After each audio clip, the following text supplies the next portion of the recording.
It has been an extremely successful first season for the Western Ontario Super Hockey League, and we are here at Joe's Diner in Stratford. They've been a major supporter of yours, Jamie. This is Jamie Petrie, who is the president of the WOSHL. Let's start there, just with the support that the league has garnered here over the course of your first season. Yeah, it's been great support. You know, you often wonder, you're going into a pandemic, was it the right time, the wrong time? But the corporate support, support from fans, social media, the players, everything. If we can get it done and be successful through a pandemic, then I think the future's bright. Obviously, Sleeman has been a major supporter of the league over the course of this first season, and you have named your championship trophy the Sleeman Cup, which begins this Friday night. Obviously, a lot of buzz and energy for the Elora Rocks and the Tillsonburg Thunder. Give us a sense of the buzz and what you're expecting here in this series, Jamie. I think it's going to be, a great series. Two good teams. Elora was, for regular season, they were a cream of a crop in our league, and Tillsonburg had some injuries early on, and they've got healthy bodies back and make quick work of Strathroy, which was shocking. Now the games were close, but no, two good teams. I could see this going 6 or 7. Key players in your mind are who? Obviously, Jake Brown comes to mind right away with Tillsonburg. You look at Elora, they've got the depth there. They've got Alex Utley and Sean Pickering, and those are guys that have that championship pedigree and experience as well, winning before. I know a lot of these guys have won championships previously, but when you look at both of these teams, who do you think is going to stand out and ultimately be the difference makers in the series? Well, I think both teams have depth. In this age demographic, you need depth. Colin Dunn was a big reason why Elora was the fewest goals against in the league. You named a couple of the players already, but they have depth. You mentioned Brown and Tillsonburg, but, one of the outstanding players of the year, Todd Ratchford, defenseman for Tillsonburg, he's key. But they picked up some bodies, and they have depth. And with both teams, they're both established in this age demographic. Right. They're established hockey clubs, and yes, they changed a little bit from their rosters from before, but they know what to do. They both have won championships in other leagues, so they have the depth. They got the history, both really good history. The teams, they've been around for a few years. Yep.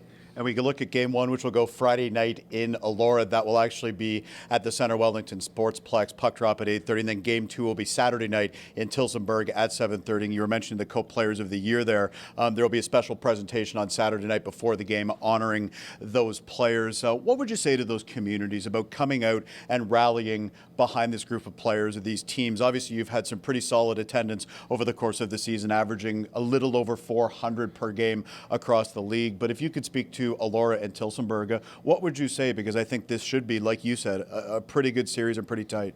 Well, it will be, and Elora, new management and everything, and they got a big buzz, and they brought their attendance up huge from what I was told from previous years. Tillsonburg has always had a great attendance there, so I think they had over 500 or 600 at a couple of their games in the first round.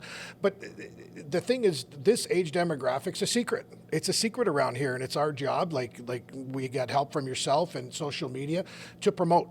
You said about we averaged around 425 a league attendance. The misconception with this age demographic that it's 35-year-old men, drunk, and there's a bunch of fights. That couldn't be further from the truth. The average age is around 26, 27 in the league. You have your polished junior, your ex-junior player, you got your college university, you got your ex-pro player that want to play high-level hockey, that don't want to go to the beer league yet. And as far as, the fights, we average 0.38 fights per game. That is very low. We average 10.6 goals per game. Now, that's a bit high, but but it's fun hockey, and it gets back to the people. They want to watch good hockey. There's wonderful hockey around here, area hockey on junior for Friday nights.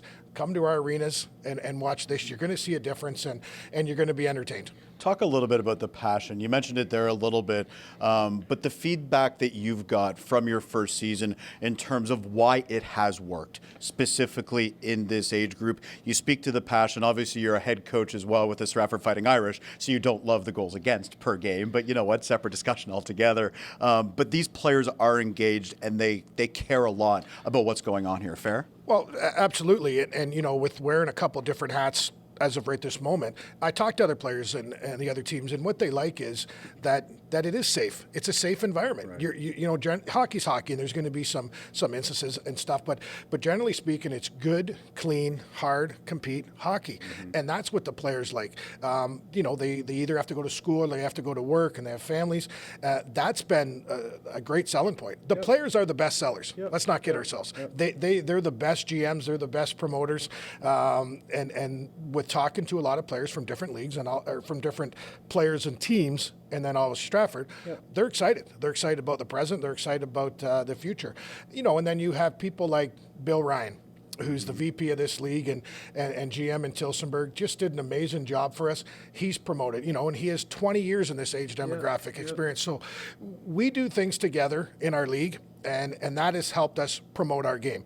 There's other leagues out there that this age demographic, and there's some great players, and there's some decent teams, but we do things different, and we're happy to do different, and we're going to keep with our vision about being proactive and forward thinking, and that I think has helped us vault into a spot where people want to come and watch the Western Ontario Super Hockey League. Why do you believe it's been successful? I know you touched on a few of the reasons there, but you know, you had a great first year. What are the factors that you believe led to your success? Obviously, the on-ice product and the players, you know, is first and foremost. But like you said, you know, Bill Ryan being behind the scenes, doing a lot of various things for the league, obviously made a huge difference.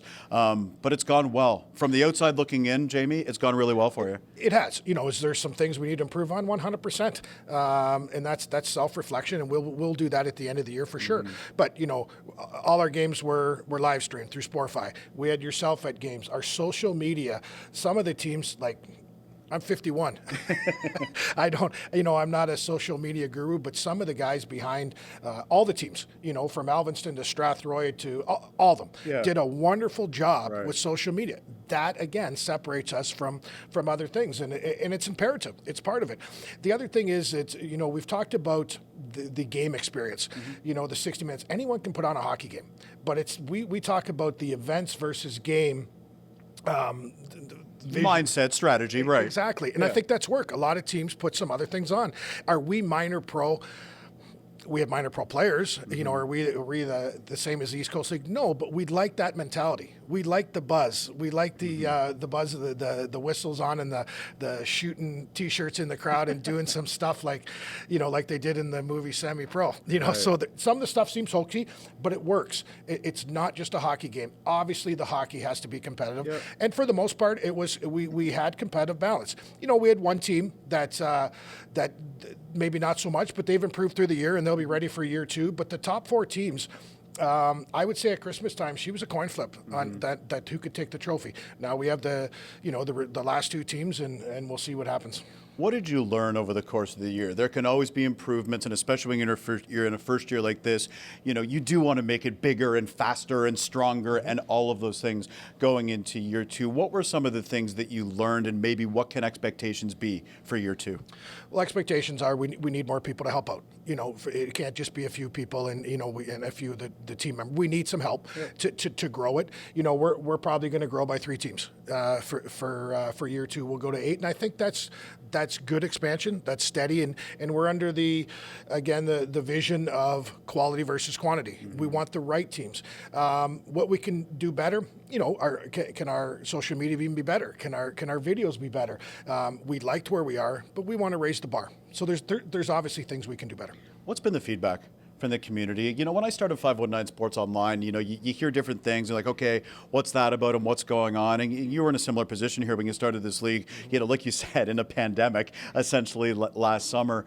When you hear from people, what do they say to you? I'll speak for Stratford, for an example. Fair enough. You know, Stratford didn't have this age demographic since 1982. And we talked earlier about, is it the right time in a pandemic? Yeah. Well, to get the partnership and sponsorship that we did in a pandemic was huge. And we wanted to accomplish a few things. Solid fan base, got it. Entrenched in the community, got it. A competitive team, got it. We took players and brought them to the next level. We sent some players to pro and in Germany. We sent some players to the States. We helped a player to university. Now, the feathers, their cap, but did we have a play in it? Yes. To go into year two, say in Stratford, but I'll speak for Stratford, but the league it's sky's the limit. You know, we look at it as the Western Ontario Super Hockey League is part of the bigger vision. We have a league in the Ottawa Cornwall, the Eastern Ontario Super Hockey League that is starting their finals. They had 12 teams. There's a league in Nova Scotia starting next year, Nova Scotia Super Hockey League. We're speaking with Windsor. We're speaking of Golden Horseshoe that we could possibly be growing into that area within the next year or two. So this model where everybody works together, we're under the same rules, is huge. It's ready to take off, and we're excited. Last one for you, Jamie. I can just hear it in your voice, just the passion that you have for this thing. And you're a hockey guy.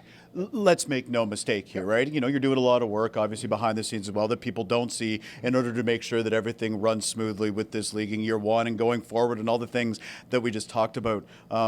Where's your passion for this come from, and why do you do this? Because I can tell you came up with this idea or this notion, you know, a while ago, and to see it all kind of not work out beautifully, but it's worked out in the right direction. Makes you think what? Well, for starters, I'm 51. I'm too fat to put the skates on, so that's one thing. But as I've got older, you know, and I coach Junior B and I coach Tier 2 Junior A, and my kids are growing up, I gravitated to watch this age demographic. Again, like I said earlier, it is a secret. It's a secret in Ontario. To watch these players get done school, get done work, and come to the rink and put on the display they do, that's my passion. And to sit back a couple of times and, you know, and you're having a crummy day or you get beat, but you see 300, 400, 500 people in the stands. You see the signs around the arena and other arenas too, not just Stratford. And you see that people are getting behind the vision, and not my vision, it's collectively a vision.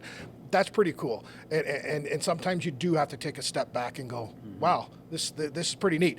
2 years ago, we were talking. You and I were talking. It was a thought.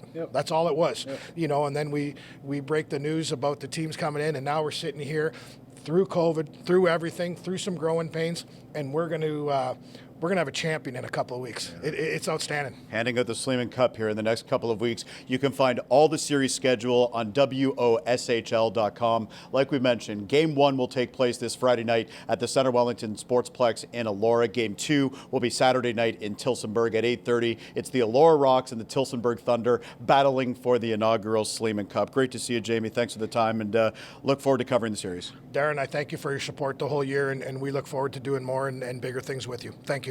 For more highlights, visit our website, 519sportsonline.ca. Be sure to subscribe to our YouTube channel and follow us on Facebook, Instagram, and Twitter.